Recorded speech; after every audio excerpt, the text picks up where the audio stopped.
Hello student, आज हम पढ़ेंगे गतिमान आवेश तथा चुंबकीय क्षेत्र, moving charge and magnetic field. Chapter number 7 हमारा है। आज हम डिस्कस करेंगे। चलिए मैग्नेटिक फील्ड के विषय में जानते हैं। मैग्नेटिक फील्ड क्या होता है? मैग्नेटिक फील्ड मीन्स होता है चुंबकीय क्षेत्र। चुंबकीय क्षेत्र, मैग्नेटिक फील्ड मीन्स होता है चुंबकीय क्षेत्र। एक आपको यहाँ ये दिखाया जा रहा है, ये चुंबक है। ये क्या है? चुंबक है।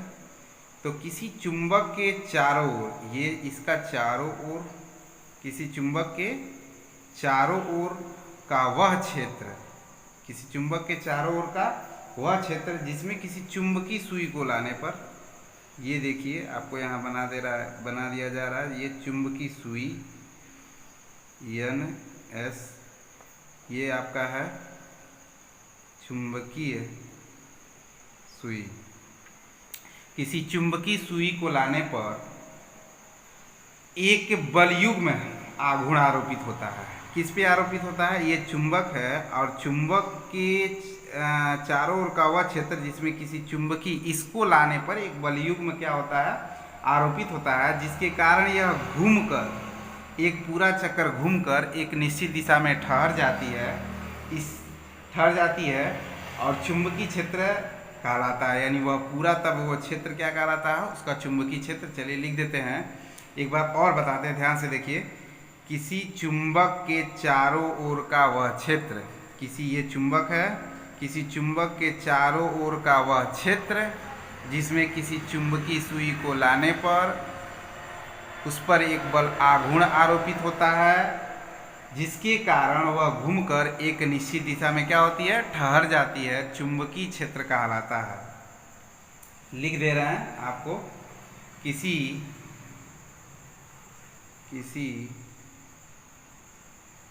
चुंबक के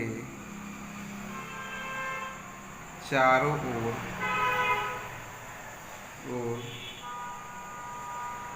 का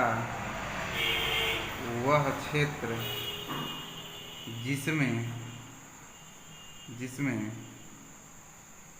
किसी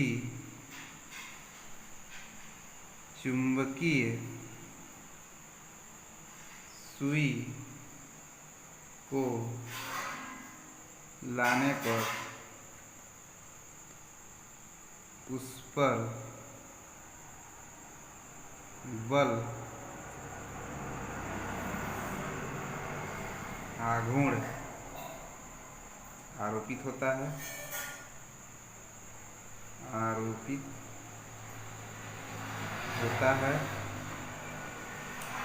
बल आरोपित होता है, जिसके कारण वह घूमकर,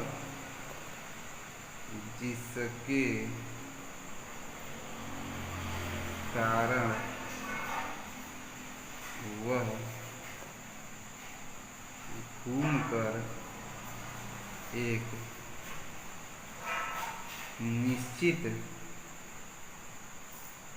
दिशा में ठहर जाती है। चुंबकीय क्षेत्र कहलाता है। एक बार और देख लीजिए। चुंबकीय क्षेत्र, यही हमको जानना। चुंबकीय क्षेत्र किसी चुंबक के चारों ओर का वह क्षेत्र जिसमें किसी चुंबकीय सुई को लाने पर उस पर एक बल आघूर्ण आरोपित होता है, जिसके कारण वह घूमकर एक निश्चित दिशा में ठहर जाती है। चुंबकीय क्षेत्र कहलाता है। एक और इसकी परिभाषा हम बता रहे हैं, आप ध्यान देंगे। किसी चुंबक के चारों ओर का वह क्षेत्र, किसी चुंबक के चारों ओर का वह क्षेत्र जिसमें चुंबकीय सुई को लाने पर वह एक बल का अनुभव करती है। यह क्या करता है? चुंबकीय सुई एक बल का अनुभव करता है, उसे चुंबकीय, वह क्षेत्र उसका चुंबकीय क्षेत्र कहलाता है। अब आगे जानेंगे ओरस्टेड का प्रयोग।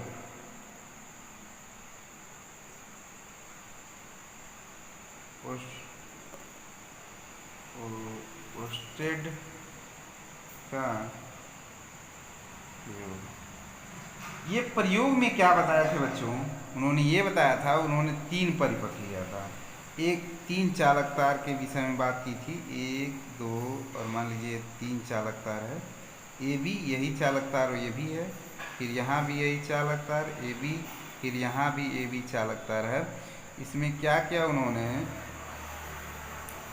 एक सेल लगाया, सेल के द्वारा एक कुंजी लगाया, कुंजी लगाने के बाद इसको ये कुंजी, ये माइनस, ये प्लस हो गया और ये माइनस हो गया।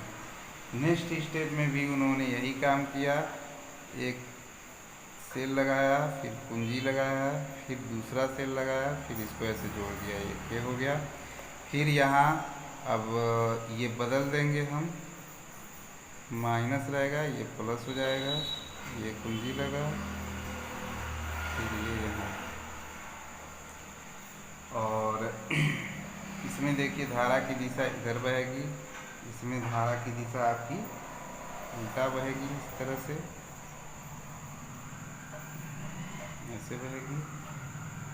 यहाँ एक चुंबकीय सुई लेते हैं और इसमें इस तरह का कोई विक्षेप नहीं है, ये आपका यन है और ये यस है। यहाँ भी एक चुंबकीय सुई लीजिए, ये यन है और ये यस है, थोड़ा सा ये विक्षेपित हो जाएगा यन और यस। फिर उसके बाद से यहाँ ये ऐसे हो जाएगा, ये यस हो जाएगा, ये यन हो जाएगा। चलिए ध्यान देते हैं ओरस्टेट का प्रयोग क्या होता है, ध्यान दीजिए। उन्होंने क्या कहा इसके माध्यम से, इसके माध्यम से उन्होंने ये बताया कि चुंबकीय क्षेत्र उत्पन्न होता है किसी चालक तार में जब विद्युत धारा प्रवाहित होती है। जैसे कि यहाँ आपको एक दिखाया गया है, यह चुंबकीय सुई है और यहाँ देखिए कुंजी जुड़ी नहीं है, और जब कुंजी जुड़ी नहीं है उस स्थिति में इस सुई में किसी प्रकार का विक्षोभ नहीं दिख रहा है। यहाँ देखिए कुंजी जुड़ी है, यहाँ प्लस है और यहाँ माइनस है, और जब ये जुड़ी है तो इस चुंबकीय सुई में देखिए ये पहले सीधा था, समांतर था चालक तार के, अब समांतर नहीं रह गया, इसका जो यन सिरा है ऊपर उठा हुआ दिख रहा है विद्युत परिपथ के।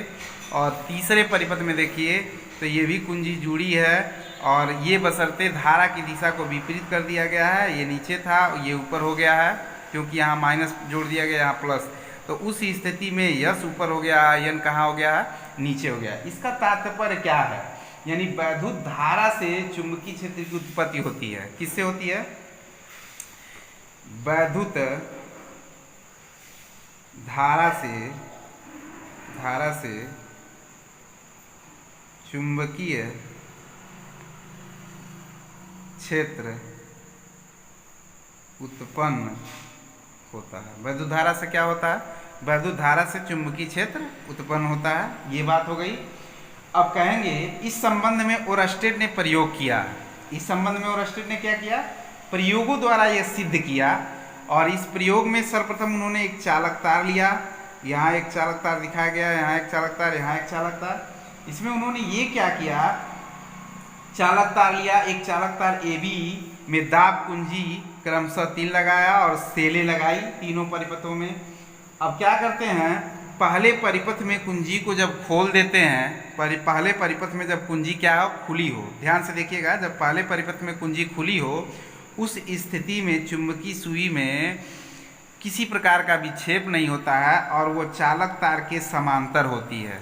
इससे यह सिद्ध होता है कि जब चालक तार में विद्युत धारा प्रवाहित नहीं होती है तो चुंबकीय क्षेत्र उत्पन्न नहीं होता है। दूसरे परिपथ में देखिए, जब चालक तार में धारा प्रवाहित होती है, कुंजी दबी हुई है, उस स्थिति में चुंबकीय सुई में एक प्रकार का विक्षोभ है और यन सिरा इसका क्या है, ऊपर की तरफ उठा हुआ है। इससे ये सिद्ध होता है चालक तार में जब विद्युत धारा प्रवाहित होती है तो चुंबकीय सुई में विक्षेप प्राप्त होता है, देखिए ऊपर की तरफ उठा है।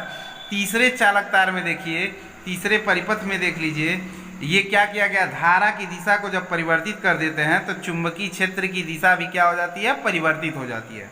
उस स्थिति में देखिए यहाँ यस ऊपर की तरफ, यन नीचे की तरफ है। यही ओरस्टेड का प्रयोग है। लिखना चाहे तो आप क्या लिखेंगे, वैद्युत धारा से चुंबकीय क्षेत्र उत्पन्न होता है। इसे ओरस्टेड ने अपने वैद्युत परिपथों के द्वारा सिद्ध किया। इसमें उन्होंने क्रमशः 1 2 3 दिख रहा 3 परिपथ लिया।